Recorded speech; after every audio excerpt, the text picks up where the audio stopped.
Muchas gracias a la Fundación Caja Canarias y a CaixaBank pues, por la organización de estos magníficos foros de reflexión y debate que los vienen haciendo de forma periódica y la verdad que son un punto de encuentro y donde con muchos ponentes de una enorme altura nos permiten analizar y reflexionar sobre la coyuntura económica que ahora mismo va cambiando de día a día, con lo cual pues son unas jornadas de rabiosa actualidad. Y gracias al perfil de los ponentes y a su experiencia, estoy seguro que vamos a tener una charla, una tarde pues muy constructiva, muy productiva, donde podemos reflexionar entre todos sobre la situación económica y sobre las previsiones que a priori tenemos sobre cómo va a evolucionar la economía en el mundo, ¿no? Para un poco introducir a los ponentes, Juan Carlos Martínez Lázaro, como comentaba Francisco, es profesor del área de Economía del Instituto de Empresa de Business School desde hace ya más de 30 años, donde ejerce una labor docente y además ocupa diversos puestos directivos en el instituto. Es licenciado en Ciencias Económicas de la Universidad Autónoma de Madrid y MBA también por el Instituto de Empresa, y además es autor de numerosas publicaciones de análisis de coyuntura internacional, análisis de países y de políticas económicas. Desde 2008 además dirige el informe Panorama de Inversión Española en Iberoamérica, y su faceta como analista y profundo conocedor de la coyuntura política y de la situación político-económica a nivel internacional, pues la ha convertido también en un colaborador habitual de los medios de comunicación, tanto españoles como internacionales, como por ejemplo Radio Intereconomía, la BBC o a la agencia Bloomberg. Él nos hablará sobre esa perspectiva de la economía internacional y creo que nos hará un buen análisis de la situación actual y cómo ve esas perspectivas en el corto y medio plazo, ¿no? María Jesús Fernández Sánchez también es economista, economista senior de la Dirección de Coyuntura y Estadística de FUNCAS, y además es profesora de Economía Financiera en la UNED. Es licenciada en Ciencias Económicas y Empresariales por la Universidad del País Vasco y desempeña labores como analista macroeconómica y de coyuntura en servicios de estudios de diversas organizaciones, y lo ha hecho a lo largo de los últimos 25 años. También es colaborador habitual de los medios de comunicación y ha escrito numerosos artículos de prensa sobre cuestiones referidas a la economía española. Como ven, pues tenemos un lujo de ponentes que yo sin más pasaría a darles la palabra para aprovechar sus intervenciones y el debate posterior, que creo que será lo más constructivo, y doy paso a la palabra a Juan Carlos Martínez Lázaro, quien nos habla sobre la situación internacional. Es que todo empezó, digamos, en noviembre con la victoria, esa rotunda victoria de Donald Trump, que hizo que muchas cosas en la geopolítica y en la economía estén cambiando en apenas nada, ¿no? Trump tomaba posesión el 20 de enero, digamos, 2 meses después, justo, hoy hace 2 meses, y algunas de esas cosas ya estuvieron pasando desde que él venció a principios de noviembre.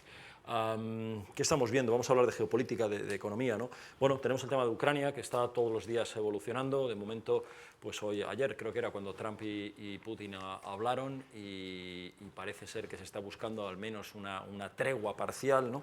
Para los próximos días, y que de alguna manera eso pues pueda llevar a algo más definitivo. Yo la verdad es que soy poco optimista en este sentido. Para el lado ucraniano, Ucrania va a perder parte de su territorio, en el mejor de los casos pues lo que digamos ahora mismo Rusia tiene invadido sería aproximadamente 1/5 de su territorio, y en el peor pues tendrá todavía mayores pérdidas territoriales, porque eso no le basta a Rusia, quiere digamos todo el este de Ucrania, y además, pues se ve que tiene que estar haciendo unas concesiones importantes en temas de minerales críticos a Estados Unidos. Ahora a ver qué pasa con las centrales nucleares, que se estaba hablando ayer, si van a ser controladas por Estados Unidos para de alguna manera garantizar que funcionen, con lo cual me temo que la situación es muy complicada para Ucrania.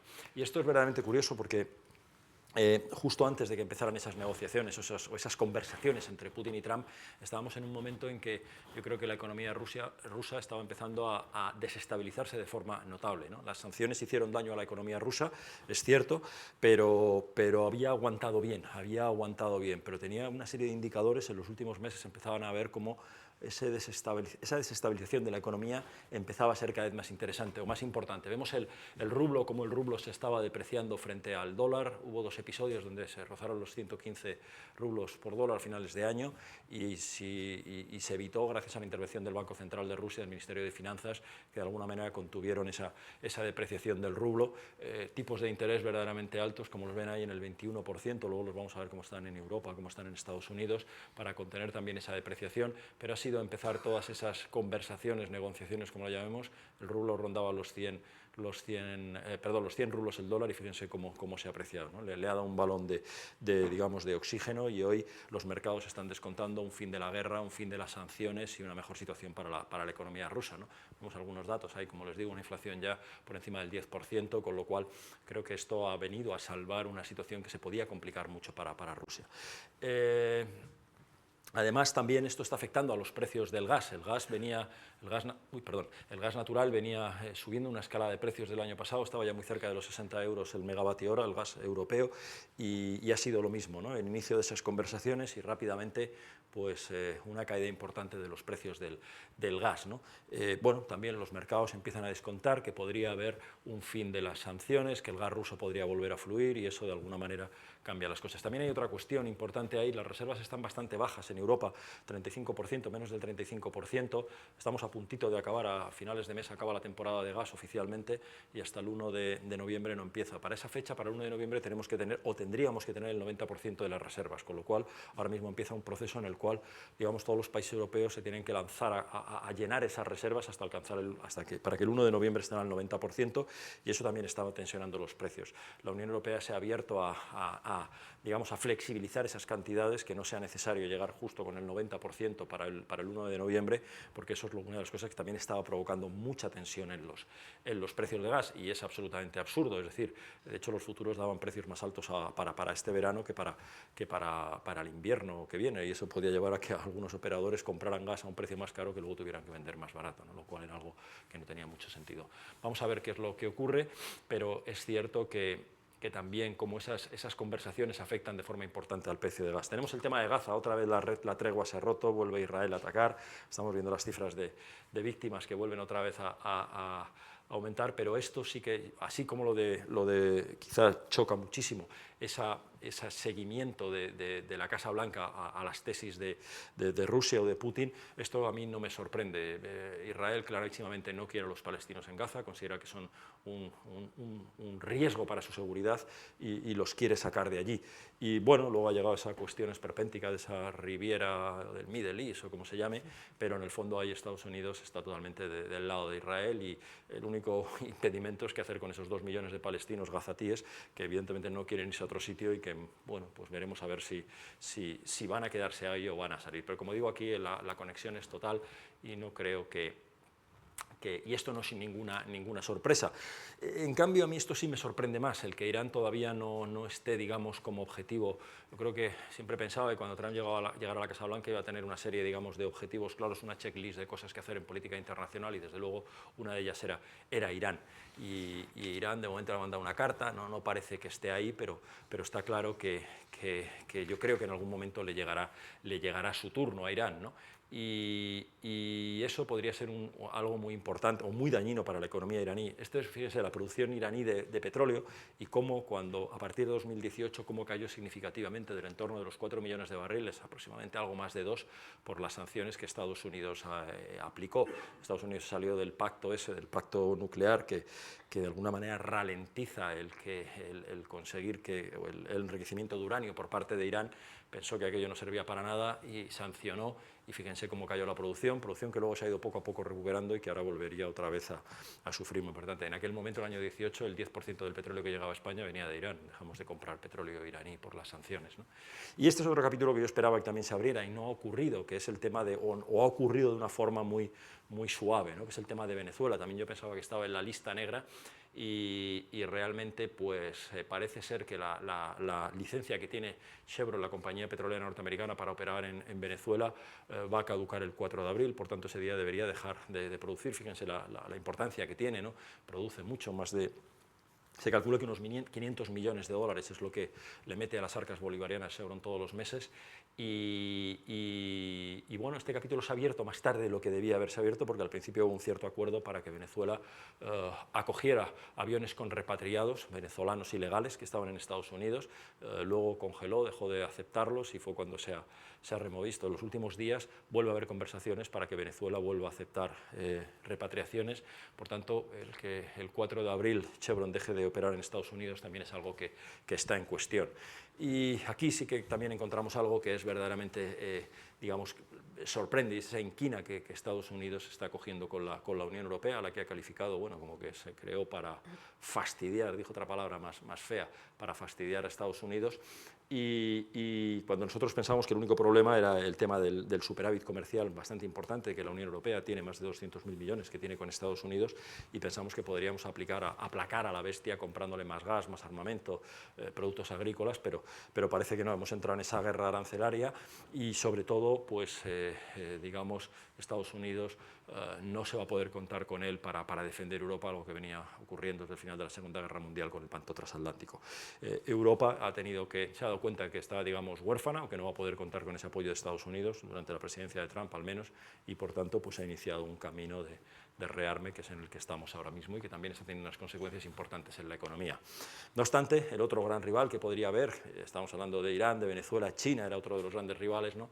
Pues esto está también en cuestión, porque la verdad es que no es tanto, nunca, ya en el año 18, para mí siempre he pensado que la guerra comercial es una excusa, digamos, para debilitar la economía china y para evitar que las empresas chinas pues hagan daño a Estados Unidos, donde empiezan a hacerlo de forma importante, que es en el tema tecnológico. Para mí las guerras comerciales o el supuesto desequilibrio comercial que tiene Estados Unidos con China es simplemente algo anecdótico y que realmente hay un trasfondo mucho más importante, que no es otra cosa que el liderazgo tecnológico o la lucha por ese liderazgo hegemónico. Al fin y al cabo es el caso que hemos visto muchas veces en la historia de una potencia hegemónica, una potencia ascendente. Eso siempre provoca roces y sobre todo, como digo, hay un campo ahí fundamental, que es el campo tecnológico, donde Estados Unidos no puede permitirse el perder el liderazgo en sectores y en industrias claves.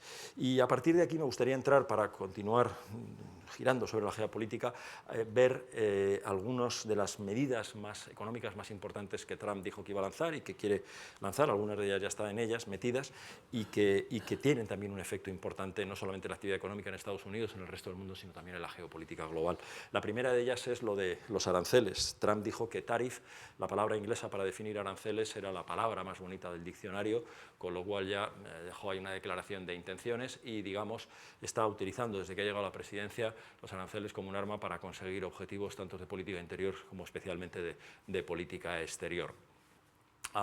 Bueno, los ha utilizado para que los países acepten deportaciones, como el caso de Colombia. Hubo un fin de semana al principio de su presidencia, hace ya casi 2 meses, que el presidente Petro paró unos vuelos que iban de Estados Unidos a Colombia, y rápidamente Trump respondió con aranceles del 25% a la amenaza, y al final pues aquello, digamos, Petro tuvo que aceptar, ¿no? Y lo estamos viendo en el caso de México, especialmente en el caso de Canadá, que es algo que sorprende, la inquina, digamos, con la que Trump está tratando a Canadá, cuando siempre digo de broma en mis clases, Canadá no te hace un ruido, ¿no? Y de repente, pues ahora van especialmente a por ellos. Además, ya no solamente el tema comercial, sino también ese tema en el que ha dicho que quiere que Canadá se incorpore como el Estado número 51 de la Unión a Estados Unidos, y de hecho, pues al anterior primer ministro, acaba de cesar, a Trudeau, siempre le llamaba como el gobernador de Canadá, no se refería a él como el primer ministro, ¿no? Lo cual ya era una cosa verdaderamente insólita, ¿no? Con lo cual, bueno, pues estamos ahí. Estos son los flujos comerciales entre México y Estados Unidos, y es interesante para ponerlo en contexto. Bueno, México es el mayor proveedor de Estados Unidos, ha superado a China, ¿de acuerdo? El segundo es Canadá, el segundo es China, el tercero es Canadá, pero fíjense qué es lo que le vende México a Estados Unidos. Le vende ordenadores, automóviles, vehículos y recambios, camiones y, bueno, sí, petróleo crudo, ¿no? ¿Y qué le vende Canadá? Pues automóviles, gas licuado, petróleo, vehículos, recambios, ¿vale? Y mucho petróleo. Canadá le vende unos 4 millones de petróleo a Estados Unidos todos los días. ¿Por qué les pongo esto? Porque al final estos aranceles, por supuesto que harían daño a los gobiernos, a la economía canadiense, a la economía mexicana, ¿no?, que depende mucho de esas exportaciones a Estados Unidos. En el caso de México, en torno al 80% de las exportaciones mexicanas van a Estados Unidos, con lo cual el daño con esos aranceles sería brutal, pero realmente estarían también haciendo daño a empresas americanas instaladas en México, que son las que producen todas estas cosas que se venden en Estados Unidos, fundamentalmente, ¿no? Y eso es algo que no tiene mucho sentido, aparte de que siempre los aranceles implican, digamos, venganzas, con lo cual pues bienes que llegan a Estados Unidos serían también gravados con aranceles y entraremos en esas guerras comerciales que de alguna manera no tiene sentido. De momento los aranceles en pausa hasta el 4 de abril. 4 de abril también es el día de la licencia de Chevron, con lo cual a principios de abril van a pasar muchas cosas, ¿no? No sabemos si volverán a ponerlos en pausa, no sabemos. En el caso de México podría tener un cierto sentido para presionar, para un mayor control de la frontera, para un mayor, digamos, esfuerzo mexicano en la lucha contra los cárteles. Desde luego ha conseguido algo. Hace un par de semanas 29 narcos que estaban presos en cárceles mexicanas fueron enviados a Estados Unidos para que cumplieran allí o terminaran de cumplir su condena, algo que México probablemente nunca habría hecho si eso no existiera esa presión arancelaria, pero en el caso de Canadá es mucho más difícil de entender, ¿no? Aranceles que también está poniendo sectorialmente, como los que ha puesto en el acero, en el aluminio, que hacen mucho daño también a Canadá, es un gran exportador a Estados Unidos, en menor medida a México, hacen daño a Brasil, hacen daño a la Unión Europea y que de alguna manera pues son contestados con otros aranceles por parte, o amenazas de aranceles por parte, en este caso, de la Unión Europea o de Canadá. Con lo cual, bueno, estamos ahí en una escalada de aranceles, se llegó a hablar de 200, Trump llegó a amenazar con aranceles del 200% a las exportaciones de bebidas europeas a Estados Unidos, vino español, con lo cual aquello, bueno, pues entraríamos ya en unas dinámicas verdaderamente complejas, ¿no? Y a China, que era el que realmente se pensaba que le iba a caer la mayor carga arancelaria, pues de momento no ha sido así, apenas unos aranceles primero del 10, luego se metió otro 10, y China ha respondido muy tranquila, no ha hablado, el presidente Xi no ha hablado con Trump, dice ahora que va a ir a Estados Unidos, pero realmente, bueno, pues ha respondido también con unos aranceles a Estados Unidos, con algunas limitaciones en exportación de tierras raras, con una investigación sobre Google, bueno, una serie de cosas ahí para de alguna manera decir, cuidado que yo te puedo hacer también daño y esto no va a quedar en paso, ¿no? La Unión Europea no solamente está metida en la guerra con Estados Unidos, sino realmente yo lo que también quiero compartir con ustedes es que el tema arancelario no es algo solamente de Estados Unidos. Realmente Trump yo creo que ahora, no sé, ha enloquecido o algo parecido poniendo aranceles a todo el mundo o amenazando con ponérselos, pero realmente esto es un movimiento que viene produciéndose por debajo en todo el mundo. Nosotros hemos puesto, Trump pasó en 2018, ya en 2018 fue conocido por su guerra arancelaria con China, puso aranceles que Biden no ha quitado ninguno. ¿Vale? Llegó Biden a la presidencia y sigue manteniendo los aranceles e incluso ha puesto unos nuevos, como por ejemplo el 100% a los vehículos eléctricos chinos, algo que también ha hecho Europa. Europa en noviembre pusimos aranceles, dependiendo de la marca, entre el 17, el 18, 37, 38, que se suma el 10% que existía y que es algo que hemos hecho para proteger el mercado del automóvil o de los vehículos eléctricos, porque si no las marcas chinas se lo comían. Pero en otros aspectos, como por ejemplo el acero, estamos viendo algo parecido. En China ha estallado la burbuja inmobiliaria que tenían, ¿no? Y eso ha hecho que la construcción caiga de forma brutal, y el acero se utiliza mucho para la construcción, el acero corrugado, esas barras que vemos en los pilares cuando se construye una obra o algo parecido, pues eso, al caer la demanda de construcción o la construcción, debería haberse ajustado a la producción de acero, no ha ocurrido. China sigue produciendo el mismo acero que producía cuando se utilizaba muchísimo para la construcción. ¿Y qué está pasando con ese acero que sobra? Pues que se está metiendo, se está exportando, se está mandando a los mercados internacionales. Todo el acero, la producción de acero es la misma, la demanda no, por tanto todo va a exportación, inundando los mercados internacionales, y eso ha llevado a varios países, entre ellos, por ejemplo, Colombia, 35% de las importaciones de acero corrugado chino, para proteger su industria. Es decir, el tema es que no es solamente Trump lo está utilizando como una arma política, pero por detrás hay un movimiento que vamos a ir viendo, yo creo, en creciendo en los próximos años, de más y mayores aranceles. La globalización, tal y como la hemos conocido, va a ser difícil que se mantenga. Vamos a ir a otro tipo de globalización, a otro tipo de comercio. La razón para mí es muy simple. China produce 1/3 aproximadamente de las manufacturas mundiales, solo consume 1/6. El otro lo coloca en todo el mundo y eso supone un problema para muchos países.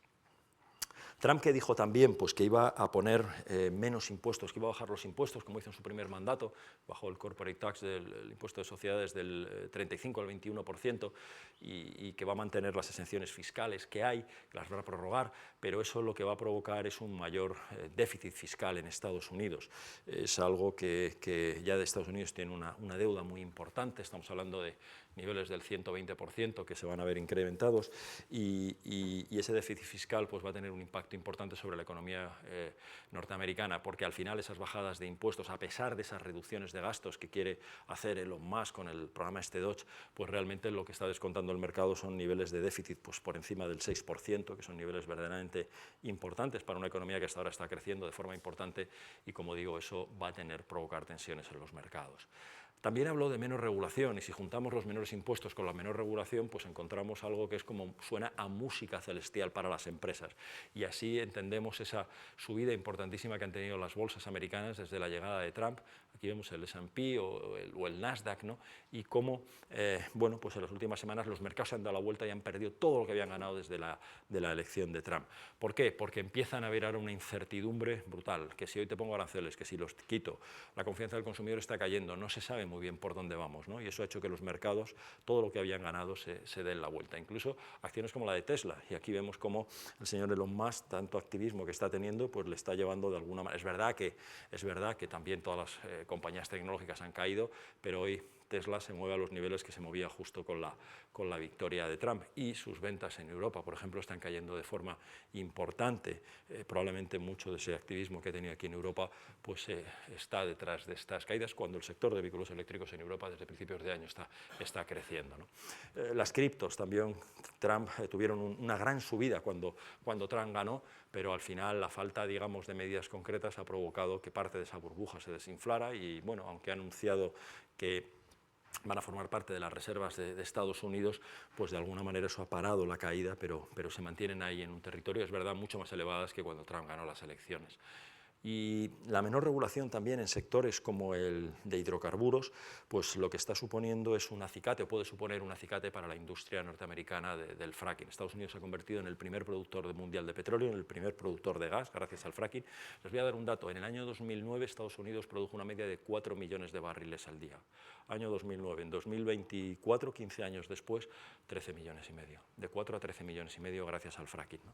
Bueno, pues menor regulación también puede suponer no solamente un impulso para menor regulación, en este caso medioambiental, y mayor soporte al sector del fracking, no solamente a este área de hidrocarburos, sino que está teniendo unos efectos importantes sobre los hidrocarburos, sobre en este caso el precio del petróleo. Si vemos su evolución en el último año, vemos clarísimamente, con sus subidas, bajadas, una tendencia descendente, y probablemente, si salvo que haya nuevas sanciones a Irán, a Venezuela, que restrinjan de forma notable la producción petrolera o la oferta de petróleo, pues vamos a ver seguramente un deslizamiento de los precios, especialmente porque la OPEP está pensando en aumentar la producción, y eso sería meter más petróleo ya de por sí a un mercado donde ahora mismo la oferta está claramente, o la producción está claramente por encima de la demanda.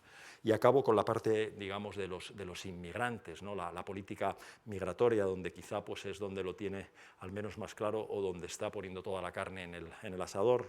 Al final se calcula que puede haber unos 11 millones y medio de inmigrantes ilegales en Estados Unidos. Expulsar a todos ellos se antoja prácticamente imposible, aparte de carísimo, es muy caro. Pero desde luego la idea es pasar a la historia como el presidente que más inmigrantes ilegales ha expulsado. Ese récord de momento lo tiene Obama, no lo tiene Trump en su primer mandato, con lo cual, bueno, pues ahí está, ¿no? Pero eso puede provocar, aparte de las cuestiones sociales y humanitarias, si nos vamos al mercado de trabajo, nos encontramos un mercado de trabajo norteamericano que está pues, prácticamente en pleno empleo, una tasa de desempleo pues, en torno al 4%, creando empleo todos los meses, ahora en febrero un poquito menos que la media del año pasado, pero sobre todo encontramos dos datos que pueden verse muy influidos. Uno son las vacantes sin cubrir, se calcula que hay más de 7 millones de vacantes sin cubrir, y sobre todo unos salarios que crecen a unos ritmos elevados, 4%, por encima de la inflación. Bueno, pues si hay menos inmigrantes ilegales que están en sectores como el cuidado doméstico, la hostelería, la agricultura, los salarios al final acabarán subiendo. Si se restringe la llegada de inmigrantes, aunque no sean ilegales, simplemente inmigrantes legales, que también es algo en lo que están, pues realmente lo que va a provocar son tensiones salariales en el mercado de trabajo norteamericano y tarde o temprano eso se traduce en inflación. Una inflación que no acaba de estar todo controlada, la verdad es que vemos que tocó mínimos en septiembre, hizo un 2,4 de inflación en tasa interanual, pero desde entonces se ha producido un rebote, esto lo vemos en todo, lo vemos en España, lo vemos en la Unión Europea, pero bueno, a la inflación le cuesta bajar, ¿no? Ahora parece que en febrero haya cedido 2 décimas, ha bajado del 3 al 2,8, pero realmente por un lado, las tensiones salariales que pueda haber por la política migratoria junto con los aranceles, pues pueden provocar que la inflación se resista a acercarse a ese objetivo del 2% que tiene su Banco Central, la Reserva Federal. De hecho, ayer la Reserva Federal hablaba de que la inflación este año estaría acabando en niveles, si no recuerdo más, 2,7, 2,8, lo cual, pues prácticamente, como digo, bastante lejos. Habría que esperar tiempo para que se acercara a ese objetivo del 2%. Eso es lo que lleva de momento a la Reserva Federal a no bajar los tipos de interés. Ayer creo que fue, sí, ayer no los volvió a dejar en pausa, ya lo hizo en el mes de enero, y realmente porque ve mucha incertidumbre, esa es la palabra del momento en Estados Unidos, hay incertidumbre, que es lo que va a pasar, y lo único que ve es que también todas estas políticas podrían estar provocando, digamos, un menor crecimiento de la economía norteamericana, algo de lo que hablaremos ahora. Pero fíjense, esto también es muy interesante, este es el dólar-euro, ¿no? Y cómo el euro se fue depreciando contra el dólar, o el dólar apreciando contra el euro. Ya estábamos camino a inicios de años de la paridad, no parecía extraño volver a la paridad, se descontaba a principios de años que como la inflación iba a ser mayor en Estados Unidos, mientras el Banco Central Europeo iba a seguir bajando los tipos de interés, que ha seguido, la Reserva Federal se iba a quedar enganchada, y eso provocaba una apreciación del dólar, depreciación del euro, algo que ha cambiado radicalmente hace nada. De repente el euro se ha ido para arriba, vuelve la incertidumbre sobre la economía norteamericana, sobre el dólar, y también cambiamos de territorio. En Europa hay que rearmarse, eso significa que vamos a tener vamos a tener que gastar más dinero, la economía se va a reactivar, y probablemente eso hará que haya más inflación en algún momento, y rápidamente el euro ya tira para arriba y nos vamos a niveles pues prácticamente del inicio de la presidencia de Trump. Todo lo ganado, lo mismo que hemos visto en las bolsas, pues de alguna manera se revierte. Y como decíamos, el crecimiento en Estados Unidos, bueno, pues el año pasado acabó bien, se pensaba que con estas políticas que quería hacer Estados Unidos, ¿no?, de apoyo, menos regulación, menores impuestos, podía ser un acicate para mantener el crecimiento económico, pero todo apunta a que estas cifras del 2,7, por ejemplo, que daba el Fondo Monetario Internacional a principios de año, no van a tener lugar. De hecho, la Reserva Federal bajaba ayer, si no me equivoco, el escenario de crecimiento al 1,7%, bastante menos de lo que estaba dando el Fondo Monetario Internacional a principios de año, porque empiezan a verse síntomas preocupantes en la economía norteamericana. Esa incertidumbre produce falta de confianza del consumidor, retrasos en la inversión, bueno, a ver qué pasa con los aranceles, pero indicadores que estamos viendo adelantados de principios de este mes, pues vemos cómo la confianza de los consumidores va cayendo, el índice del GDP Now que hace la Fed de Atlanta, pues también provoca o anticipa una desaceleración importante, una contracción en el primer trimestre, y cómo el déficit comercial que Trump quería, cerrar, y al que acusaba de que todo el mundo se aprovechaba de Estados Unidos, pues no ha hecho sino aumentar, pues porque muchos importadores están adelantando compras, están trayendo cosas a Estados Unidos precisamente para evitar aranceles que pueden llegar en cualquier momento, y ese aumento de las importaciones y del déficit comercial también tira de la economía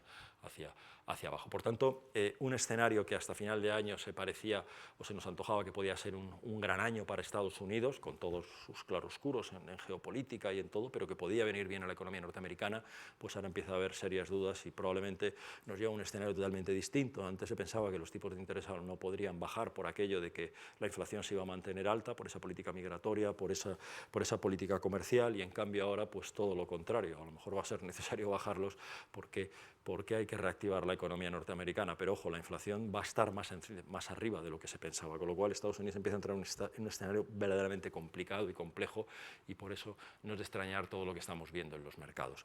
Si nos venimos hacia Europa, nos encontramos también una inflación que, bueno, no acaba de embridarse, no acaba de meterse por debajo del 2%, lo hizo en septiembre, pero desde entonces ha vuelto a repuntar. Es verdad que está algo más bajo, el 2,4%, y sobre todo centrada en el sector servicios, creciendo en torno al 4% el sector de servicios en los últimos 12 meses, pero es verdad que el Banco Central Europeo sí que ve un escenario ya de desinflación en el sector servicios, también en la energía, y eso le lleva a anticipar que la inflación, si bien va a ser difícil que este año acabe en el entorno del 2%, sí que podrá ir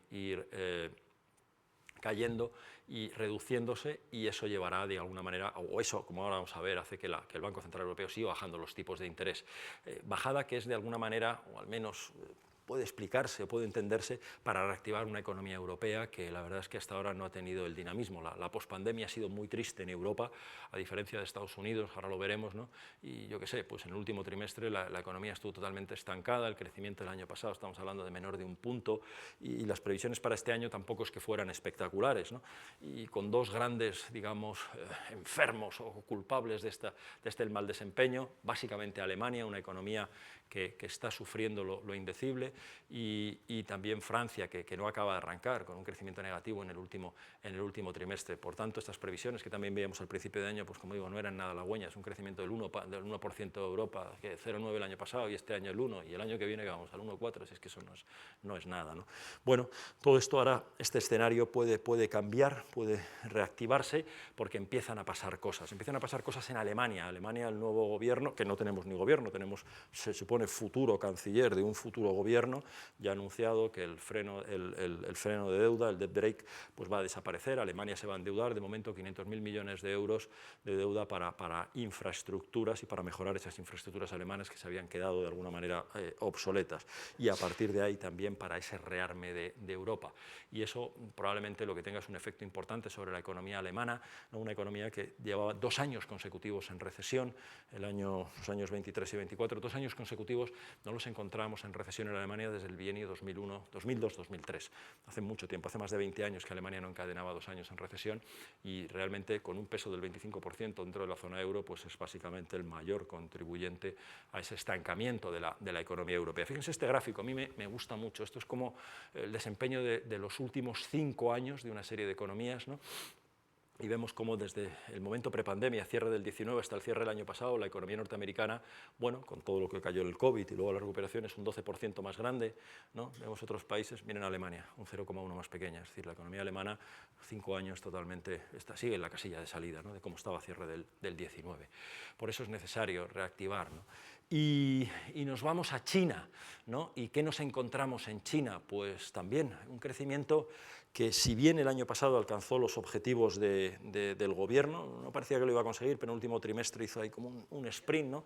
Gracias sobre todo al sector exportador, se exportó, las exportaciones aumentaron, muchas de ellas a Estados Unidos, pensando precisamente en evitar aranceles futuros. Trump ya había sido elegido presidente, con lo cual nos va a caer la del pulpo aquí en forma de aranceles a China, con lo cual mejor exportemos ahora para evitar esos aranceles. Eso hizo que al final esas previsiones del 4,8, bueno, pues se llegara a ese 5% que tenía el gobierno.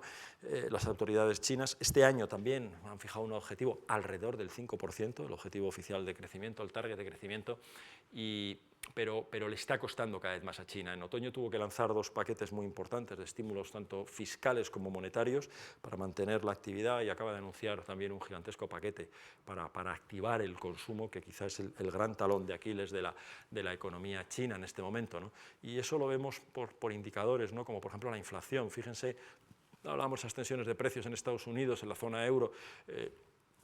Ahora nos hablarán de la inflación en España, como también ha repuntado, pero en cambio en China los precios se mantienen con una tonía apenas, pues, bueno, en febrero quizá hay algunos motivos estacionales del año nuevo chino y todo esto cae a tasas superiores al 0,6 negativo, ¿no? Pero como esto es el 0,3, ¿no? Con lo cual fíjense que todo el año pasado pues, se ha movido en tasas verdaderamente bajas, ¿no? Se mantiene la inflación en tasas bajas porque tampoco hay una presión de demanda que mueva los precios, ¿no? Y si nos vamos a otros indicadores como el desempleo juvenil, se mantienen tasas en torno al 17%, verdaderamente elevadas para un país como China, o a lo que China nos tenía acostumbrados en los últimos años. Por tanto, todo lo que está pasando en la economía mundial, bueno, todo lo que está pasando dentro de China, el estallido de su burbuja inmobiliaria, esos precios tan bajos rozando la inflación, que son un síntoma de que el consumo no tira, y encima ahora si le metemos esas tensiones globales, aranceles, pues nos lleva a una situación compleja, ¿no? Compleja desde el punto de vista de la economía china, donde probablemente iremos viendo, bueno, pues una desaceleración lenta, un aterrizaje, un soft landing de la economía china en los próximos años, y una necesidad de estímulos adicionales para mantener ese ritmo. Y acabo con Latinoamérica, ¿no? Donde zona de gran influencia para las empresas españolas, de gran importancia, y bueno, pues vemos que tampoco los datos son muy halagüeños para 2025. Realmente llevamos años en que Latinoamérica crece bastante poco, lejos están ya esos años de la década de los 60, del año pasado, donde las economías latinoamericanas crecían de forma notable.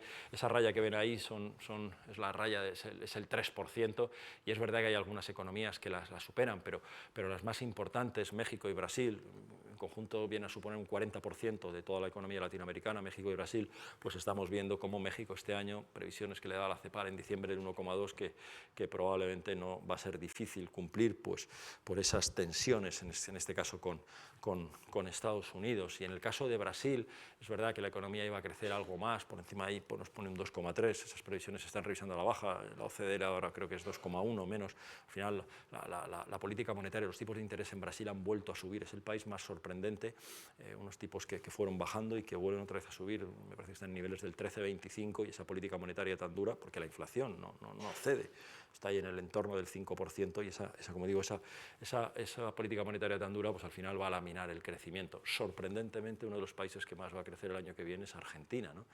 Una Argentina que parece que ya, y los datos del cuarto trimestre que salieron publicados ayer o antes de ayer, del cuarto trimestre del año pasado, hablan de un crecimiento intertrimestral del 1,7, parece que ya la economía argentina empieza de alguna manera a superar la fase más dura del ajuste al que ha sido sometida durante el año pasado, y que este año podría tener un efecto rebote. Hay algunas, estas que te la ponen cifras, eso, entre el 4 y el 5%, bueno, y que eso sería un primer paso para que Argentina fuera, digamos, solventando esa situación tan compleja que viene atravesando los últimos años.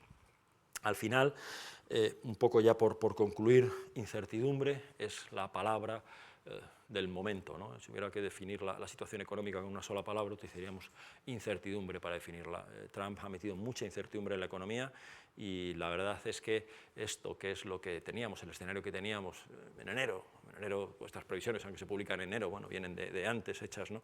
Digamos, es la foto que hay a finales del año 24, bueno, donde nos veía una economía bastante, digamos, estable en ese sentido. Las economías avanzadas, como ven, pues 1,7, 1,9, 1,8, no variaba mucho. Unas economías emergentes en los entornos del 4, pues realmente todo esto ahora se va a tener que reescribir. Vamos a ver seguramente menos crecimiento en la economía norteamericana, vamos a ver más crecimiento probablemente en Europa, gracias a esas políticas de rearme, y seguramente vamos a ver una situación mucho más compleja a nivel internacional. Pero eso es lo que podemos ver hoy. Mañana probablemente todo sea diferente, o no lo sabemos. Nada más, yo creo que más o menos me ajusta el tiempo que tenía, y me quedo a su disposición para luego en el coloquio cualquier pregunta que ustedes consideren adecuada. Muchísimas gracias, señores. Es un placer para mí participar en este foro, estoy encantada de que me hayan invitado. Y bueno, mi intención es hablar de la economía española de una forma pues amplia, en un sentido de no cuál es la situación ahora mismo exactamente, sino bueno, profundizando un poco cuáles son los retos a los que nos enfrentamos y cuál es la situación de fondo por encima de la situación de crecimiento en la que ahora parece que nos encontramos, ¿no? En primer lugar, quería poner un poco el contexto general, amplio, incluso diría histórico, en el que nos encontramos de forma breve. Yo diría que estamos en la economía, no solo la economía española, la economía europea, la economía mundial. Estamos en una transición hacia una nueva era, aunque pueda parecer un poco trascendente decir esto. Esto es un contexto de transformación profunda en el que nos encontramos, previo incluso a la llegada de Trump. Trump lo único que ha hecho es, todavía el desaguisado de Trump lo único que hace es incidir todavía más en esta situación que, como digo, puede parecer un poco trascendente estar hablar en estos términos como de nueva era, pero hay una serie de elementos que están configurando un mundo hacia el que vamos, un mundo muy, muy diferente del mundo del que venimos.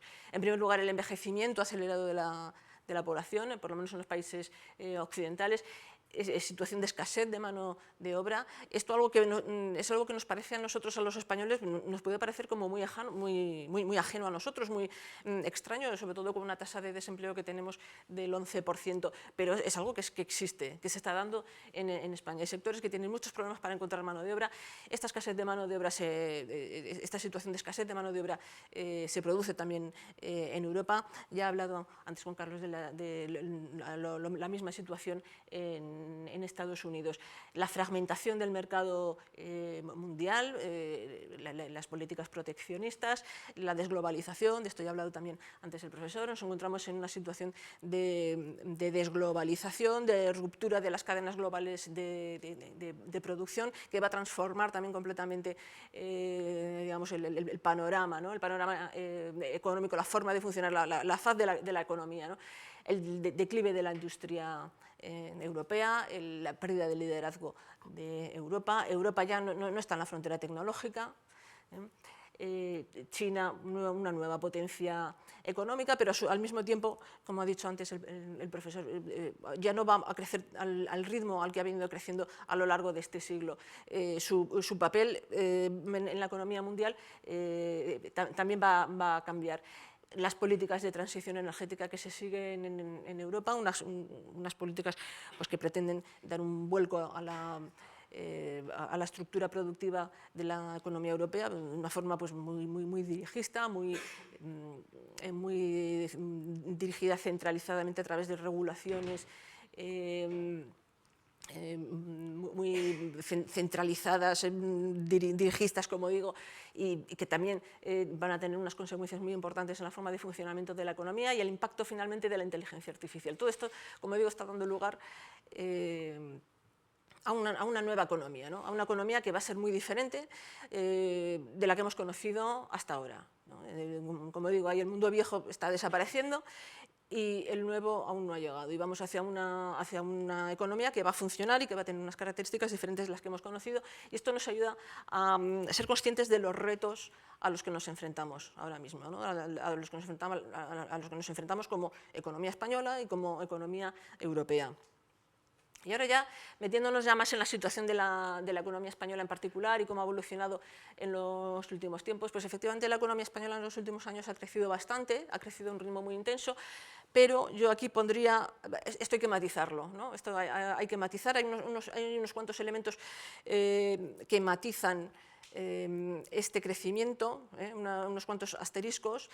Hay algunos elementos bastante negativos en el crecimiento de la economía española de estos 2 últimos años y luego hay también unos procesos de fondo a los que me referiré más adelante que son bastante preocupantes. Como vemos ahí en el primer gráfico de arriba a la izquierda, la economía española, ahí se presenta una comparación de cómo ha evolucionado la economía española desde el año 2019, comparándola con la eurozona, y bueno, también he puesto a modo de comparación la economía alemana, ¿no? Dentro de la eurozona, ¿no? Hemos hecho 2019 igual a 100 en los tres para ver cómo ha evolucionado durante todo este periodo pospandemia. Efectivamente, ahora mismo España tiene un PIB que está en un 6,9% por encima del nivel de prepandemia, mientras que la eurozona el crecimiento es del 4,6, un crecimiento por debajo del que ha experimentado España, y Alemania pues, está completamente estancada, incluso en los últimos años pues, ha decrecido algo. Y el empleo pues, también ha crecido mucho en España, también ha crecido bastante por encima del crecimiento, el empleo medido en personas ocupadas ha crecido bastante más que el crecimiento registrado en el conjunto de la eurozona. Pero, y aquí vienen los asteriscos, si este crecimiento del PIB de España lo ponemos en términos per cápita, pues ya no es un crecimiento tan extraordinario, ¿no? Como vemos aquí en el gráfico de abajo. Quería darle al puntero. ¡Uy! Dios mío. ¿El puntero? Este de aquí rojo. Ah, vale. Gracias. como vemos aquí en este gráfico, ¿no? El crecimiento, si lo ponemos en términos per cápita, porque la población de España ha crecido mucho en los últimos 2 años, ha crecido muy por encima de lo que ha crecido la población en el conjunto de la eurozona. El crecimiento de la población en sí mismo ya es un impulso para el crecimiento de la economía. Es una aportación de demanda y es una aportación también de mano de obra en un contexto en el que hay escasez de mano de obra en muchas actividades. Solo el hecho de que crezca la población ya es un motivo de crecimiento del PIB. Entonces, no es lo mismo un crecimiento del 6,9% cuando estamos creciendo, cuando estamos recibiendo un flujo de nuevos habitantes de en torno a 500.000 al año, que cuando no se está recibiendo, ¿no? En definitiva, lo que importa a la hora de saber cómo de rico es un país o cómo está creciendo su riqueza, si está aumentando o no está aumentando el bienestar de un país, lo que importa no es tanto el PIB como el PIB per cápita. Es el PIB per cápita lo que nos dice si el país se está convirtiendo más rico, si está aumentando la capacidad para mejorar el bienestar material de la población. Entonces, en cuanto ponemos este crecimiento del PIB en términos per cápita, pues como vemos, el panorama ya no es tan sorprendente, tan llamativo, ¿no? como el que vemos analizando simplemente las cifras de PIB. Y en el empleo pues, se puede decir algo parecido. El empleo en personas ha crecido casi un 7% con respecto a 2019, pero si lo ponemos en términos de horas trabajadas, el crecimiento ha sido mucho más moderado. Y ya no hay una diferencia tan llamativa con respecto a la eurozona. ¿Qué es lo que ha pasado? Pues que el número de horas, el número medio de horas trabajadas por persona se ha desplomado, ha caído de una forma extraordinaria. También ha caído en los demás países de la eurozona, ¿no? El número medio de horas trabajadas por persona también, pero en España ha caído más, ¿no? Hasta el punto que, bueno, se puede decir que una parte no despreciable de las personas que han encontrado empleo en estos 2 últimos años, se puede decir que no es que sean nuevos empleos, no es nueva aportación de mano de obra a la economía, sino que son personas que, bueno, en términos macroeconómicos, lo que están haciendo es sustituir o cubrir las horas de trabajo, ¿no? Cubrir las horas de trabajo que han dejado de cubrir los demás trabajadores. No es un aporte nuevo de mano de obra. En términos de horas trabajadas, como vemos, fíjese la diferencia de un crecimiento del 6,9% en términos de personas ocupadas a un crecimiento del 3,7% en términos de horas trabajadas, ¿no? Pues, obviamente, si resulta que la gente de repente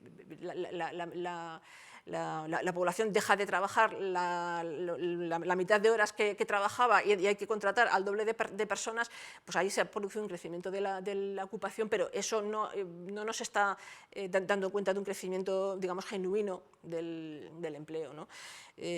Simplemente es como si dijéramos una especie de reparto del empleo, ¿no? Y una parte pues nada despreciable, digamos, del empleo, de este crecimiento del empleo se puede interpretar en estos términos, ¿no? En cuanto a la composición de este crecimiento que hemos experimentado en estos 2 últimos años, hay algún elemento bastante positivo, pero también hay elementos negativos, ¿no? Y hay algún elemento incluso, digamos, muy preocupante. Aquí en este gráfico he representado la evolución de los diferentes componentes del PIB, ¿no? Haciendo todos ellos igual a 100 en el año 2019 para ver cuáles de ellos han crecido más y cuáles han crecido menos. Y aquí vemos de una forma destacada 3 elementos. Las exportaciones, que son, digamos, los 3 motores de la economía española en estos últimos años. En primer lugar, las exportaciones de servicios no turísticos, que han crecido de una forma espectacular, un 31%, estamos hablando en términos reales, es decir, descontando las subidas de los precios. Estamos hablando de servicios a empresas, consultorías, servicios financieros, ingenierías, servicios tecnológicos, este tipo de servicios. Esto es una buena noticia en el sentido de que, bueno, estas actividades son actividades de mayor cualificación, de mayor valor añadido y por lo tanto pues es positivo que su presencia en la economía aumente y que esto se constituya en un motor importante de crecimiento. El segundo motor de crecimiento, el segundo motor de crecimiento por el ritmo por la tasa de crecimiento, un 22,6 con respecto a 2019, son el turismo, ¿no? Las exportaciones de servicios turísticos. El turismo ha sido uno de los grandísimos motores que ha habido en estos 2 últimos años de crecimiento. Y finalmente el consumo público. El consumo público, que como ven no ha sufrido, de todas estas variables, es la única que no ha sufrido el efecto de la pandemia, y ha crecido también un extraordinario 19%. Y esto lo considero como algo negativo. Así como esto lo considero como algo positivo, este es un rasgo positivo de la evolución de la economía española en los últimos años. Bueno, lo del turismo yo no lo valoro ni positivamente ni negativamente, no creo que sea algo que tenga ningún componente ni positivo ni negativo. El crecimiento del consumo público, el hecho de que una buena parte del crecimiento, en torno a la mitad del crecimiento de la economía experimentado en estos años, se explica por el crecimiento del consumo público. Porque ha crecido algo menos que estos dos componentes, pero tiene mucho más peso en la economía que estos dos componentes, de modo que a pesar de que su crecimiento es bastante menor, su aportación al crecimiento del PIB es mucho mayor. Hay en torno a la mitad de lo que ha crecido el PIB en estos años se debe al crecimiento del consumo público, y esto lo considero que es algo negativo, pues porque bueno, en realidad esto es como dopar a la economía, ¿no? La parte de la economía que crece sustentada sobre el consumo público es una parte del crecimiento de la economía que se sustenta en realidad sobre deuda, porque desde el momento en que el sector público tiene déficit, pues el crecimiento de la economía que se sustenta sobre ese aumento del consumo público, pues es un crecimiento de la economía que se sustenta sobre el aumento de la deuda, ¿no? Y sobre déficit. Y además pues es un crecimiento artificial, no es un crecimiento genuino que surja intrínsecamente de la economía, sino que es un crecimiento, pues es un dopaje, ¿no? Es un dopaje de la economía, y que debilita la situación de las cuentas públicas y pone las cuentas públicas en una situación de vulnerabilidad. Y después tenemos estos otros 3 componentes que son los que menos han crecido, ¿no?, en comparación con 2019. Por una parte, el consumo privado apenas ha crecido un 3,4%, y este crecimiento del consumo privado, este escaso 3,4%, se debe enteramente al aumento de la población, porque en términos per cápita, el consumo privado per cápita está prácticamente al mismo nivel que 2019, no ha crecido nada. Es decir, cada uno de nosotros, en media, consume la misma cantidad de bienes y servicios que consumía en 2019. Nuestro consumo no ha aumentado. Entonces, el crecimiento del total del consumo de la economía obedece a que ha aumentado la población, ¿no? Esto tiene que ver con lo que les decía al principio, de que la mera llegada masiva de nuevos ciudadanos a la economía ya da un empuje al crecimiento económico, ¿no? En este caso lo estamos viendo por el lado de la demanda. Las exportaciones de bienes han crecido también muy escasamente, un 2,7%. Esto puede ser comprensible en un contexto en que la economía europea está estancada, ¿no? Como hemos visto. Lo que pasa es que bueno, hay economías dentro de Europa en las que las exportaciones han ido muy bien. La verdad es que hay una dispersión bastante notable en la evolución de esta variable entre los países europeos. Hay unos países en los que las exportaciones han ido extraordinariamente bien, mucho mejor que en España, y otros países en los que han ido mucho peor. Y si lo comparamos con el crecimiento del comercio mundial, pues han crecido menos, las exportaciones españolas han crecido menos que el comercio mundial, lo cual significa que hemos perdido cuota de mercado, ¿no?, en el conjunto de la economía mundial, ¿no? Bueno, en el conjunto de las exportaciones mundiales. Y luego tenemos el componente, este último componente. Esto es lo que llamamos la formación bruta de capital fijo, es decir, la inversión de la economía. No ha crecido apenas nada, un 0,8%, y este estancamiento de la inversión es lo más preocupante, ¿no? Y si de aquí descontamos la vivienda, porque la construcción de nueva vivienda se incluye dentro de la inversión, dentro de la formación bruta de capital fijo, si excluimos de la vivienda, resulta que el resto de la inversión, en maquinaria, en infraestructuras, etcétera, vamos, en todo tipo de bienes de capital, ha incluso bajado, con respecto a 2019. Y esto es un rasgo muy preocupante. Además, si descomponemos esa inversión, dentro de esa inversión está toda la inversión que se realiza en la economía, la inversión pública y la inversión privada. Y si descomponemos esa inversión entre pública y privada, vemos que la inversión pública, esta es la inversión de las administraciones públicas, ha crecido de una forma extraordinaria durante este periodo, un 35%, impulsada por los fondos europeos, ¿no? Por los fondos Next Generation. Mientras que la inversión de las empresas, la inversión de las empresas privadas, la inversión empresarial, ha caído un 17%. Ha caído un 17%. Aquí he comparado este crecimiento de las empresas, de la inversión empresarial española con lo que ocurre en el resto de países, ¿no? Todas estas rayas, cada una de estas rayas es un país del resto de la Unión Europea. Y vemos que aunque hay algunos países que también tienen su inversión empresarial en negativo, España ha estado arrastrándose por el fondo del suelo durante todo este periodo. Y bueno, yo creo que aquí hay que poner un gran, luminoso y sonoro warning. ¿Tú ves una correlación entre el aumento de la inversión pública y la bajada de la inversión privada? Pues es que no debería, es decir, se esperaba que los fondos europeos impulsaran la inversión privada. Los fondos europeos, muchos de ellos van dirigidos a apoyar inversión privada, es inversión pública que se aporta a las empresas para completar la inversión que ellas tienen que realizar. O sea, no debería de sustituirla, no debería de sustituirla. Y de hecho, pues bueno, en el resto de países pues no ha pasado así, o por lo menos no en la medida en la que está sucediendo en España, ¿no?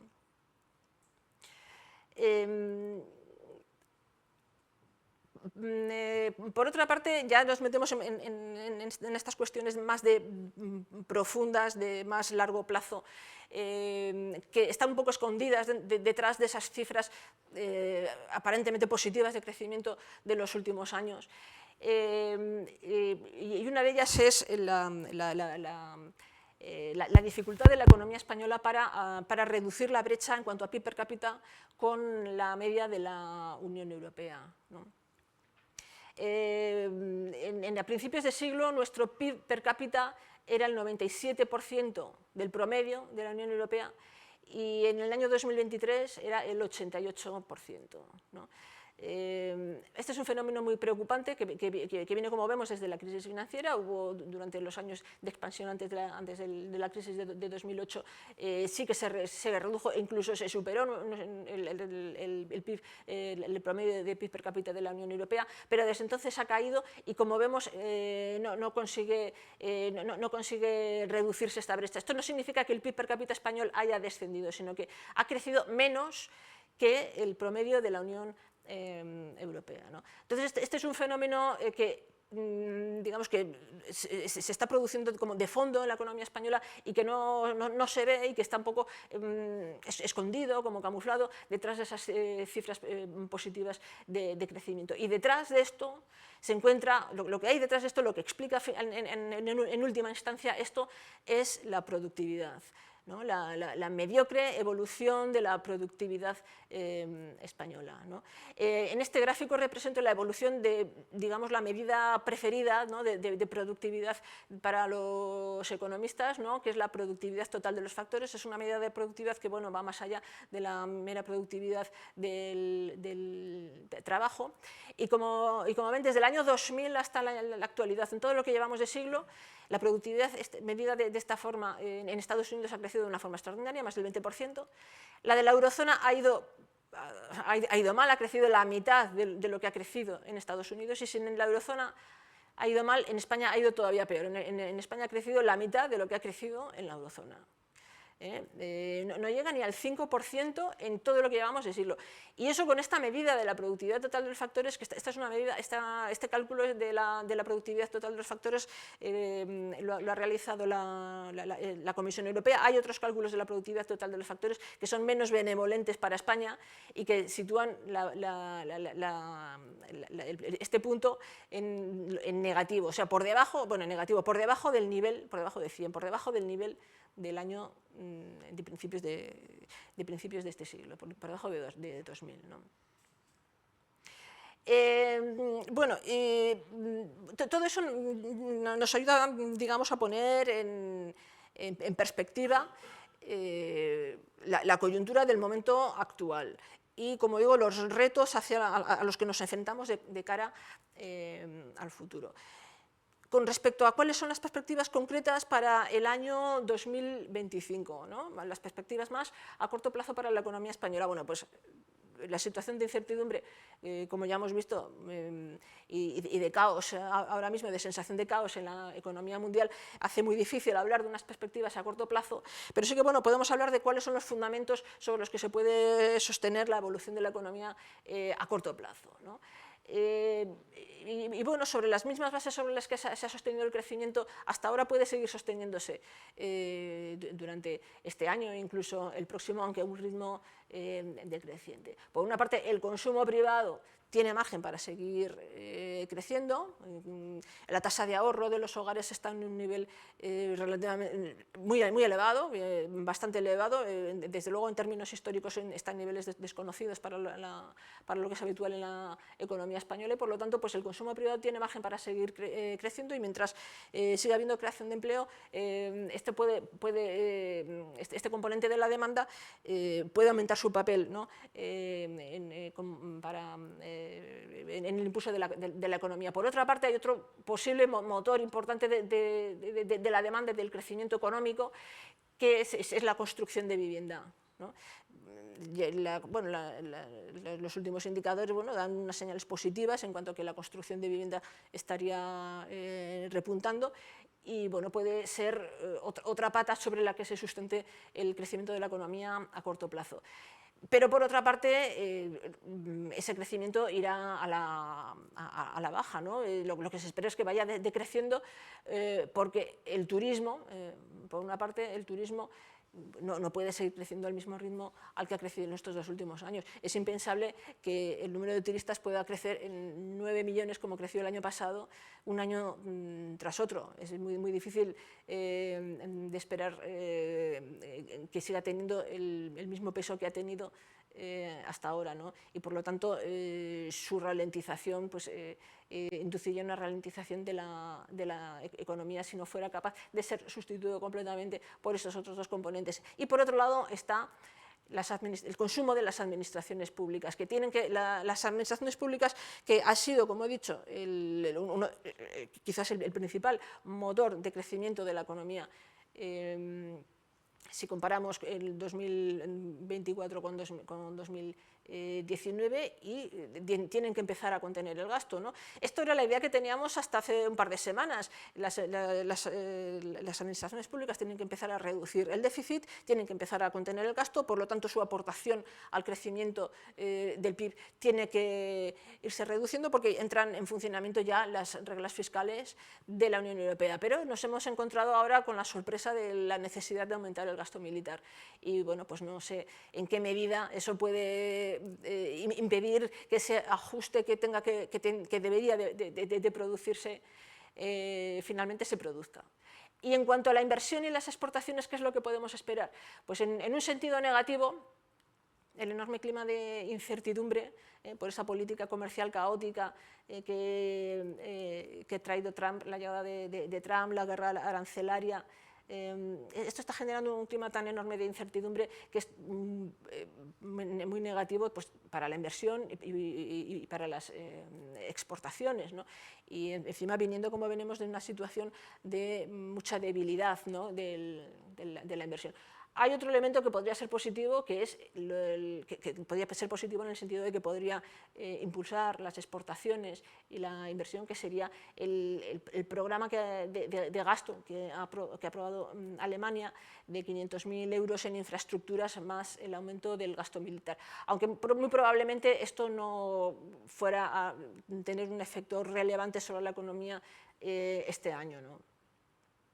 Entonces, como consecuencia de todo este cúmulo de cosas, el resultado es que la economía española podría crecer perfectamente en torno a un 2,5%, como digo, pues bueno, sustentado sobre esas bases que no es que sean unas bases extraordinariamente sólidas, pero a corto plazo funcionan, ¿no? A corto plazo funcionan. Lo que pasa es que, claro, esto dependerá de la agresividad de la guerra comercial y del impacto que tenga finalmente sobre la actividad económica global, que podría pues, trastocar completamente cualquier previsión que hagamos ahora mismo, ¿no?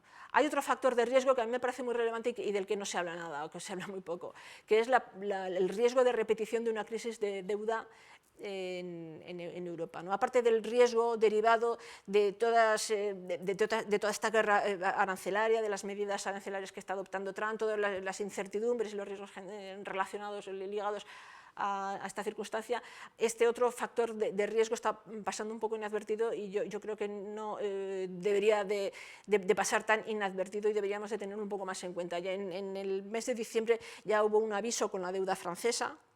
La prima de riesgo de la deuda francesa se disparó de una forma transitoria.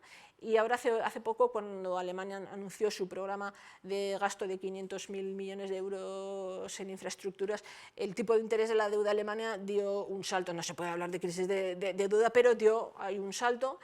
Y eso es pues, otra señal, ¿no? Es otra señal de que digamos, la tolerancia de los mercados financieros con el endeudamiento, con el nivel de endeudamiento en Europa, podría estar empezando a acabarse. Y en una situación de incertidumbre y de caos como en el que nos encontramos, pues cualquier tropiezo que pueda surgir en algún momento en la economía mundial podría dar lugar a una huida de los inversores hacia los activos de menos riesgo y bueno, poner en marcha otra crisis de deuda. Aunque bueno, ahí está esa digamos, promesa del Banco Central Europeo de intervenir para evitar que sucediera una crisis de estas características, pero la intervención del Banco Central Europeo en una situación así también tiene muchos peros, ¿no? También tiene muchos peros porque una intervención del Banco Central Europeo para rescatar, para evitar que se dispare la prima de riesgo de países que digamos, que tienen sus finanzas descontroladas, que no han querido hacer ningún esfuerzo por controlar su deuda y su déficit, acabaría finalmente con la reputación y con la credibilidad del Banco Central Europeo como garante de la inflación, ¿no? Al final lo que nos estaría diciendo el Banco Central Europeo es, mira, estoy dispuesto a emitir dinero para comprar la deuda de los países cuando tengan problemas porque no han sido capaces de controlar su deuda. Y eso lo que significa es inflación a largo plazo. Y esto lo que significaría sería un desanclaje de las expectativas de inflación y unas perspectivas de más inflación hacia adelante, ¿no? Unas perspectivas de inflación más elevadas que se traducen en tipos de interés más elevados. Y bueno, ya digamos ya más a medio plazo, pues digamos que la escasez de inversión de los últimos años, junto al envejecimiento de la fuerza laboral, ahora se está jubilando, ahora ha empezado ya a jubilarse la generación del baby boom. Esto va a traer también pues, unas consecuencias que a lo mejor no somos capaces ni siquiera de prever a dónde pueden llevarnos, ¿no? Entonces, estas circunstancias, esta escasez de inversión, el envejecimiento, ponen en peligro el potencial de crecimiento. Incluso, bueno, olvidándonos de todos estos factores de riesgo, incluso aunque todas estas situaciones de incertidumbre que existen ahora mismo no estuvieran presentes, estos otros factores nos conducen a unas perspectivas de crecimiento más a medio plazo y a largo plazo pues bastante más desfavorables de lo que hemos visto hasta ahora. Y bueno, y también de cara a ese largo plazo, pues quisiera destacar dos rasgos macroeconómicos inicialmente positivos que tiene nuestra economía, que es la balanza de pagos estructuralmente superavitaria. Tenemos una balanza de pagos estructuralmente superavitaria. Nuestra histórica tendencia a registrar déficit se corrigió durante la crisis financiera y la economía española hizo un ajuste extraordinario, y a partir de entonces hemos tenido superávit de forma permanente y consistente todos los años. Incluso en el año de la pandemia, con la paralización del turismo, tuvimos una balanza de pagos superavitaria, es decir, ya no dependemos para nada del turismo para sostener nuestra balanza de pagos. Y el nivel de endeudamiento privado, que es un nivel pues, relativamente reducido, ¿no? Tanto los hogares como las empresas españolas pues, parten de un nivel de endeudamiento reducido, y eso pues, supone unas bases macroeconómicas favorables para mantener una cierta estabilidad macroeconómica, ¿no? Pero por otro lado tenemos el factor negativo derivado del elevado déficit público estructural y el elevado endeudamiento público. Esto es una vulnerabilidad muy importante que puede generar inestabilidad macroeconómica en alguna situación, en alguna circunstancia, como he dicho antes, pues en que pues, en los mercados haya algún traspiés y se genere una crisis de deuda. Y bueno, pues esto es todo, ¿no? Por mi parte.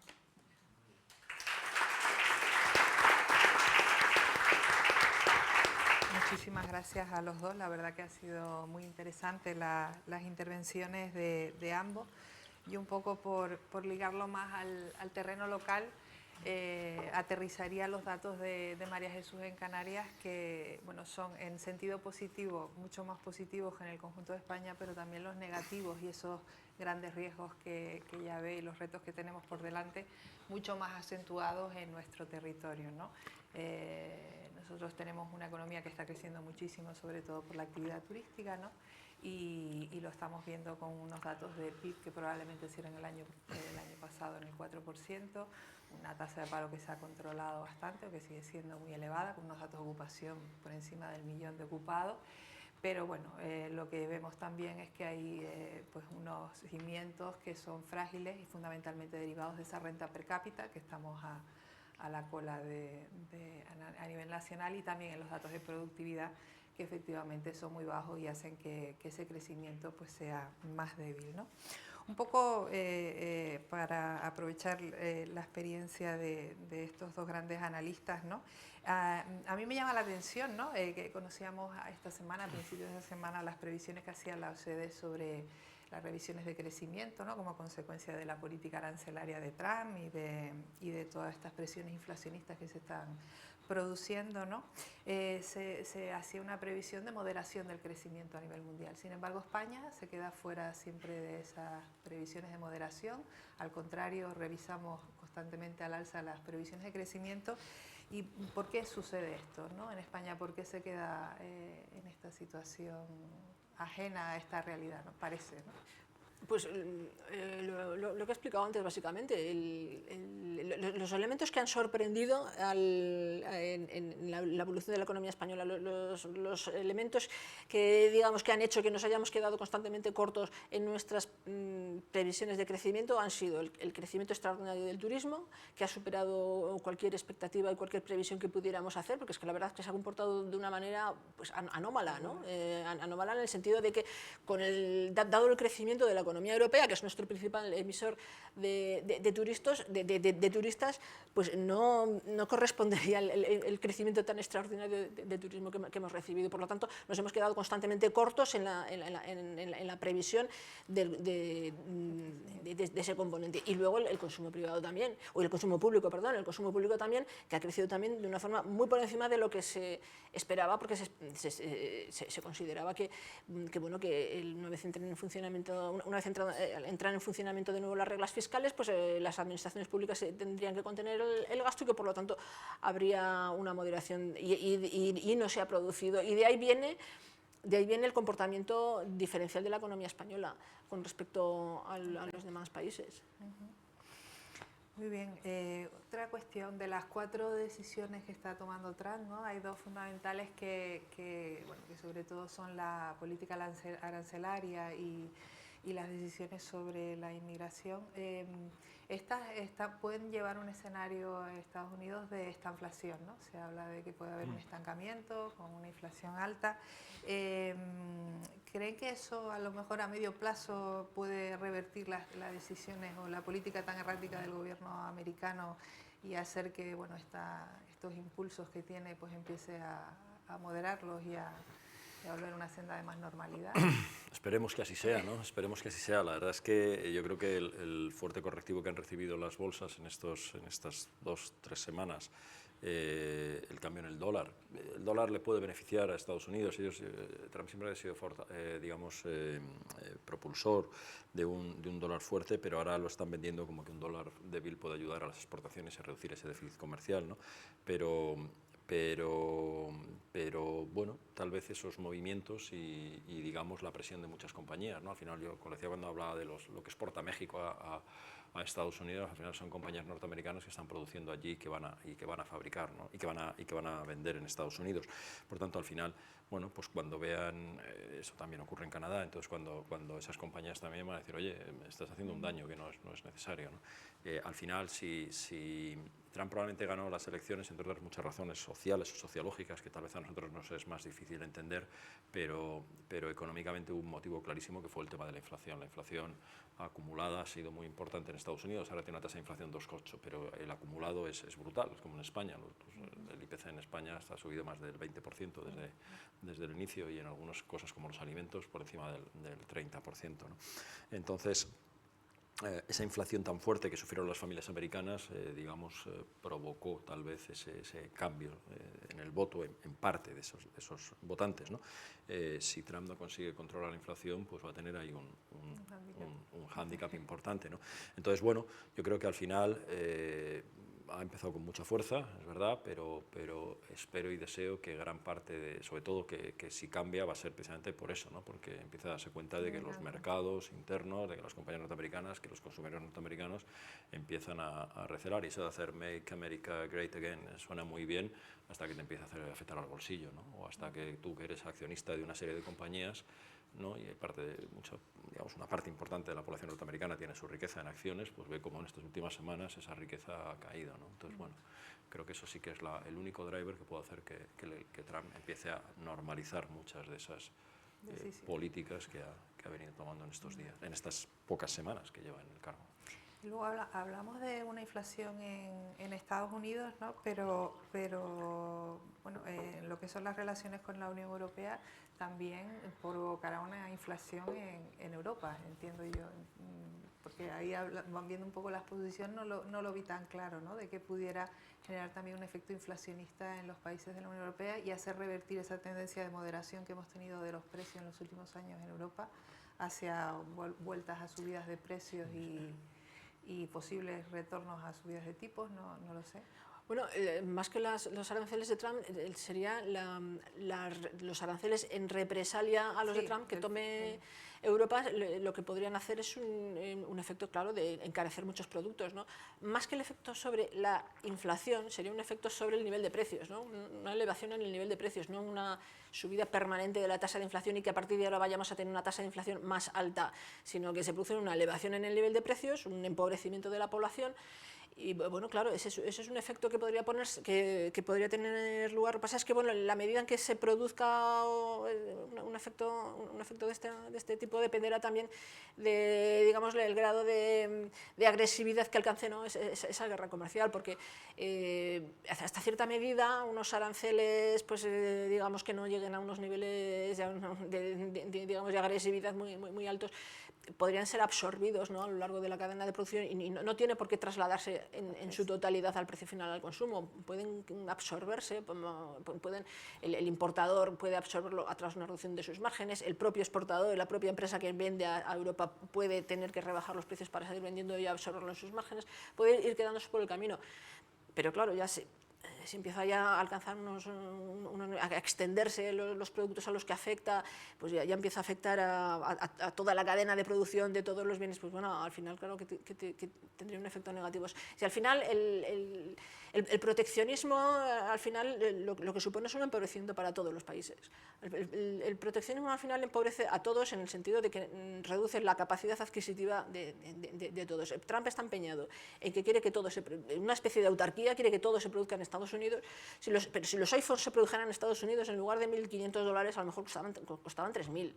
¿No? Si los automóviles que se producen a lo largo de esas cadenas globalizadas, una pieza se produce en un país, se traslada a otro, se monta con otra pieza, se vuelve a llevar a Estados Unidos. Si eso no se realizase de esa forma, si se realizase todo el proceso productivo dentro de Estados Unidos, que es lo que quiere Trump, pues un automóvil que a lo mejor ahora a un norteamericano le cuesta $30.000, pues le costaría 40.000. ¿No? Entonces, los procesos de globalización que hemos vivido a lo largo de los últimos 20 años son el resultado de un proceso de perfeccionamiento que ha conducido a unas cadenas de producción que han dado lugar a una enorme eficiencia en la producción de todos estos bienes que se producen globalmente, ¿no? de tal forma que, bueno, si se rompe esas cadenas de globalización, pues esas cadenas globales de producción y volvemos a una especie de autarquía, pues eso significa que los productos, se romperá esa eficiencia, desaparecerá esa eficiencia y será todo más caro. Con la coyuntura actual, ¿no? Europa siempre decíamos que estaba un poco aletargada, ¿no? Y retrasada, hay un retraso tecnológico evidente, una escasa diversificación energética, ¿no? Y también una sobreregulación, ¿no? Que ya lo apuntaba el informe Draghi. Estos factores que restan competitividad a la economía europea, ¿no? ¿Podrían ahora revertirse o cambiarse para ser más competitivos? O sea, ¿pueden ser un revulsivo para Europa para cambiar el paso un poco?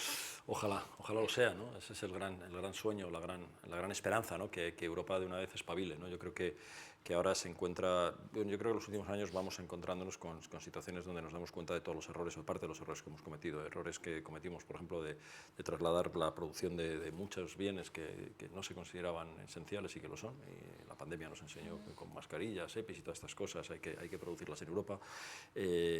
La energía ha sido el segundo golpe que nos dio Putin, ¿no? Ese gas barato donde no tenemos ningún problema en conseguirlo, pues se acabó y ahora tenemos que buscar, estamos pagando las consecuencias de eso. España también lo ha vivido con Argelia. En un momento dado Argelia cortó uno de los gasoductos que nos llegaba, y que llegaba desde Marruecos, y el Medgaz estuvo a punto de cortarlo, y si no lo hizo fue por la presión de las autoridades comunitarias sobre Argelia, si no nos hubiéramos quedado sin gas argelino, con lo cual eso debe ser un acicate para darte cuenta de que tienes que buscar proveedores más fiables y buscar la soberanía energética en la medida de lo posible.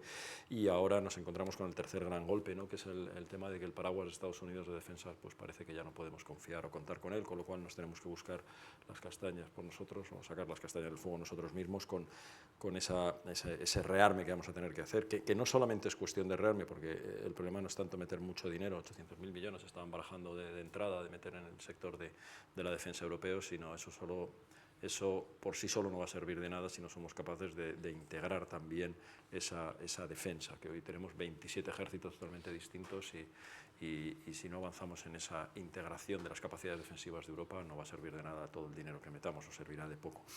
Y creo que a partir de ahí Europa debe darse cuenta de que tiene bueno, son tres shocks que le han venido en muy poco tiempo, y que tiene que espabilar y que tiene que cambiar las cosas. Hablabas de la regulación, ¿no? Esa regulación asfixiante que tiene en Europa, o esas políticas medioambientales que yo creo que muchas veces se han hecho de cara o en contra de la industria. Parece que se empieza a revertir también alguna cosa, ya se habla de superar el horizonte de 2035 con los motores de combustión. Pero todavía siguen pendientes cosas que a mí me cuesta trabajo entender, como por ejemplo aquí en España el cierre de las plantas nucleares. Me parece que es algo que no podemos permitirnos, ese lujo, y que va a ser uno de los errores, que si al final esa política se lleva a cabo, que nos arrepentiremos de hacerlo, pero ya no servirá de nada, ¿no? Entonces, bueno, creo que estas cosas pueden ser, siempre se ha dicho por ahí que Europa funciona cuando está al límite, ¿no? No sé si ha llegado ya ese momento del límite o no, pero desde luego si no espabilamos con todas las que nos está cayendo, mal lo veo. Comentaba María Jesús que, bueno, que las bases del crecimiento no son sólidas, deberían de ser más cualitativas, ¿no? Recuerdo el periodo previo a la crisis financiera, ¿no? Con la burbuja inmobiliaria, ¿no? Como se hablaba de que crecíamos en cantidad y no en calidad, ¿no? No sé hasta qué punto estamos volviendo un poco también a crecer por términos de cantidad, ¿no? Por aumento demográfico, crecimiento de la demanda, del gasto turístico, ¿no? Hay un tema que es importante, que también no ha parado de crecer a lo largo de todos estos años, además de manera espectacular, que es el empleo, ¿no? El mercado de trabajo, estamos en cifras récords de ocupación, las afiliaciones disparadas, ¿no? Yo a veces me llama la atención que y también estamos con ese contraste, ¿no? Con un nivel de absentismo alto, se han disparado también las IT, hay un problema de encontrar personal, ¿no? ¿Hasta qué punto no estaremos a veces, ¿no? Contabilizando varios afiliados para un mismo puesto y en ese sentido estamos en una especie de burbuja laboral que no sé si es sostenible en el tiempo, ¿no? Es algo que me llama la atención, ¿no? De la economía española. Sí, a eso me refería antes, cuando hay una parte del crecimiento de la creación de empleo que se ha producido en los últimos años, que no es empleo nuevo genuino, sino un empleo pues, que en términos macroeconómicos a lo que va es a cubrir las horas que se han dejado de trabajar. Ha caído mucho las horas medias trabajadas por ocupado, como consecuencia de un fenómeno que se ha producido a partir de la pandemia y que no sabemos muy bien cómo explicar, que es el aumento de las bajas por cuestiones de salud. Bueno, ese ha sido el motivo principal. Puede que haya otros motivos, como por ejemplo pues que antes de la pandemia la gente estaba más dispuesta a quedarse a trabajar más horas después de que finalizaba su jornada laboral y ahora ya no esté dispuesta. O sea, puede haber algún otro motivo, pero un motivo muy importante que está detrás de esa caída en las horas trabajadas, en las horas medias trabajadas por ocupado, es en el aumento de las ausencias al trabajo por motivos de salud, ¿no?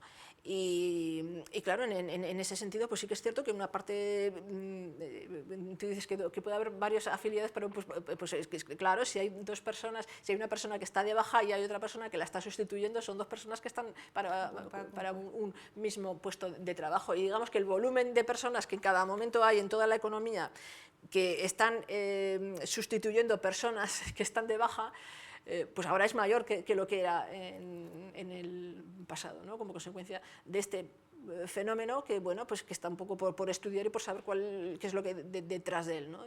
de este aumento de las ausencias por motivos de salud. Supone también un gasto empresarial, un gasto social que hay que valorar, ¿no? La claro, es que esto al final pues, supone un aumento de los costes laborales, claro, supone un aumento de los costes laborales. Se ha dado también en Europa, esto ocurre también en Europa, en España en mayor medida que en Europa, pero ha sido un fenómeno bastante generalizado en todos los países. Pero claro, esto supone un aumento de los costes laborales para las empresas.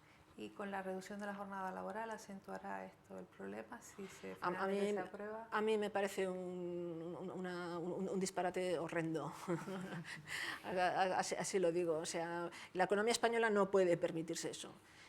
Eso se lo puede permitir un país muy productivo, con una productividad muy alta, que está en la frontera tecnológica, puede permitirse una cosa de ese estilo. Pero España, que es un país, digamos, bastante mediocre en cuestiones de productividad, no puede permitirse reducir la jornada laboral. Además, de una manera, pues bueno, pues no ha habido una medida tan trascendente que puede tener un impacto tan profundo en la economía, que va a poner patas arriba las empresas, la forma como se organizan las empresas, que se lleve así a cabo sin ningún análisis, sin ningún estudio, sin ningún debate, sin atender a ningún motivo. No sé, a mí desde luego me parece que si eso sale adelante va a tener unas consecuencias muy negativas. Y de hecho es que la productividad, es que estamos viendo lo que pasa cuando se reducen las horas, lo estamos viendo, lo estamos experimentando. Hemos visto en los últimos años una reducción de las horas medias trabajadas por ocupado, y ha caído la productividad por ocupado. Cae la productividad por ocupado. Si se reducen las horas que trabaja una persona, se reduce aunque aumente la productividad por hora, tiene que aumentar mucho para compensar la reducción en las horas trabajadas. Entonces, la productividad por ocupado se ha reducido. Aunque ha mejorado la productividad por hora, yo creo que ha mejorado la productividad por hora, porque donde falta un trabajador, el empresario lo que hace es que los que quedan, que hagan su trabajo, y eso es lo que ha hecho que aumente la productividad por hora, básicamente. pero ha sido más que contrarrestado por la caída en las horas de trabajo, de tal forma que la productividad por ocupado ha descendido. Y en un país como España, que no estamos para nada en la frontera tecnológica y no estamos para nada en la frontera de países productivos, yo creo que es un error. Luego, bueno, se me lleva una última pregunta, o si alguien quiere.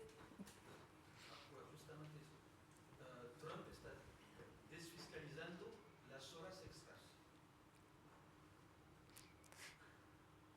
Trump dice... El presidente Trump está desfiscalizando las horas extras para ir en el sentido que estás diciendo. bueno, no conozco yo esa, no sé si tú... No, no sabía. No, pero que al final es que yo creo que vamos en sentido contrario. Coincido totalmente contigo con lo que estás diciendo. Al final no tiene ningún sentido un país como España, con los problemas de productividad que tiene, pues que esté pensando en eso. Pero a mí es que, para mí eso es solo parte de la locura que es el mercado laboral español, ¿no? Es decir, hablas de la tasa de desempleo del 11% aproximadamente, según lo midamos EPA o las cifras que nos da Eurostat, da igual. Ahí estamos, una tasa de desempleo de 2 dígitos, con una economía que está creciendo más que nadie. Bueno, hay algunas pequeñas economías, Malta, Chipre, la propia Irlanda crece más que España, pero la tasa de desempleo alemana, que lleva 2 años en recesión, está en el 3 y pico %. Y en España estamos en el 11 y crecemos como un cohete. Es un auténtico disparate y eso es algo que no... Parece que es como si nos hubiera caído una maldición bíblica, que tenemos que aguantar unas tasas de desempleo de 2 dígitos, no importa que crezcamos, da igual, eso va a seguir ahí y eso no le preocupa a nadie. Es decir, no hay ningún plan, no hay ninguna forma de tratar de reducir esas cifras de desempleo. Al mismo tiempo, es absurdo dentro de esta loca, es decir, tienes una tasa de desempleo de 2 dígitos y estamos importando mano de obra porque no hay, y aún así no hay trabajadores en España, pero tenemos más desempleo que nadie en Europa. O sea, es imposible entender eso. Yo, si me permites completar con lo que acabas de decir, que no hay ninguna estrategia, pues efectivamente es que yo he tratado de poner de manifiesto los enormes retos a los que nos enfrentamos, que están un poco camuflados por esas cifras brillantes de crecimiento recientes, pero existen unos retos muy, muy importantes a los que nos enfrentamos como consecuencia de todos los cambios, de todas las transformaciones que está experimentando la economía y de las debilidades estructurales de nuestra economía. Y no hay un plan de futuro, una estrategia, un conjunto de medidas coherentes, consistentes entre sí, dirigidas a alcanzar unos objetivos y dentro de una estrategia orientada a afrontar esos enormes retos a los que nos enfrentamos. Y esto es para mí preocupante. ¿Sí hay alguna pregunta más? Bueno, yo para concluir, porque me comentan que estamos en esos grandes retos, además tenemos un país con los presupuestos prorrogados, ¿no? Con una margen de política económica muy escasa que funciona básicamente por inercia, ¿no? Ahora mismo tenemos un reto de incrementar el gasto, ¿no? Como consecuencia del rearme, ¿no? Y lo que va a suponer de incremento del gasto. Y bueno, se habla, cuando oyes en los medios, ¿no? Que eso no va a afectar al gasto social, pero bueno, que el gasto social en este país es muy estructural, o sea que poco le puede afectar. Me preocupa lo que pueda ser en esas políticas más transformadoras, ¿no? Más de inversión del sector público necesarias para esa transformación, ¿no? Para mejorarle, que las empresas mejoren la inversión, para todo el reto tecnológico que tenemos por delante, para mejorar la productividad, todo. Y nada, muchísimas gracias por asistir, espero que haya sido enormemente interesante, para mí lo ha sido, creo que ha sido enriquecedor y seguiremos pendientes de Trump.